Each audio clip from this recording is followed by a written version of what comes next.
Nellimattam MBITS engineering കോളേജിൽ മോഷണം. ഓഫീസിൽ സൂക്ഷിച്ചിരുന്ന ഒരു ലാപ്ടോപ്പും ഡ്രോണുമാണ് മോഷണം പോയത്. മുഖം മൂടി ധരിച്ച 4 പേരാണ് മോഷണ സംഘത്തിലുണ്ടായിരുന്നതെന്ന് കോളേജ് അധികൃതർ പറഞ്ഞു. സംഭവത്തിൽ കോതമംഗലം പോലീസ് അന്വേഷണം തുടങ്ങി. ചൊവ്വാഴ്ച അർദ്ധരാത്രിയാണ് മോഷണം നടന്നത്. കോളേജ് പ്രിൻസിപ്പലിന്റെ office, administrative office, admission centre എന്നിവിടങ്ങളിലാണ് മോഷ്ടാക്കൾ കടന്നത്. ഓഫീസിൽ സൂക്ഷിച്ചിരുന്ന ലാപ്ടോപ്പും ഡ്രോണും മോഷ്ടാക്കൾ കവർന്നു. പണം സൂക്ഷിച്ചിരുന്ന ലോക്കർ ട്രോളിയിൽ മുറ്റത്തേക്ക് കൊണ്ടുപോയി തകർക്കാൻ ശ്രമിച്ചെങ്കിലും സമീപത്തുള്ള ഹോസ്റ്റലിലേക്ക് ഒരു വിദ്യാർത്ഥി വരുന്നത് കണ്ട മോഷ്ടാക്കൾ മതിൽ ചാടി രക്ഷപ്പെടുകയായിരുന്നു. ചൊവ്വാഴ്ച രാത്രിയാണ് ഇവിടെ ഈ മോഷണം നടന്നത്.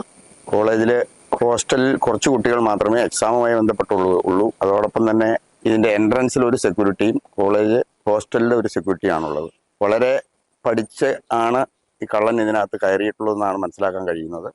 CCTV ദൃശ്യത്തിൽ മുഖംമൂടി ധരിച്ച 4 പേരെയാണ് കാണാൻ കഴിയുന്നത്. ഈ അഡ്മിഷൻ സമയമാണ്, സേഫിൽ ലോക്കറിൽ പൈസ ഉണ്ടാകും എന്ന ഒരു കാൽക്കുലേഷനിൽ തന്നെയാണ് ഇത്രയും കാലമായിട്ട് ഇവിടെ നടക്കാത്ത ഒരു ശ്രമം ഇവിടെ നടന്നത്.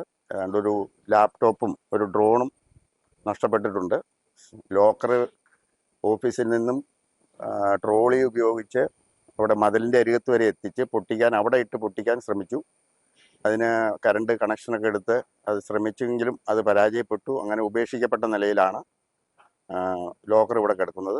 ബുധനാഴ്ച രാവിലെ ഓഫീസ് വൃത്തിയാക്കാനായി എത്തിയ ജീവനക്കാരിയാണ് ഓഫീസ് റൂം തുറന്ന നിലയിൽ കണ്ടത്. തുടർന്ന് ഇവർ അധികൃതരെ വിവരമറിയിക്കുകയായിരുന്നു. കോതമംഗലം പോലീസ് സ്ഥലത്തെത്തി ലോക്കർ കസ്റ്റഡിയിലെടുത്തു.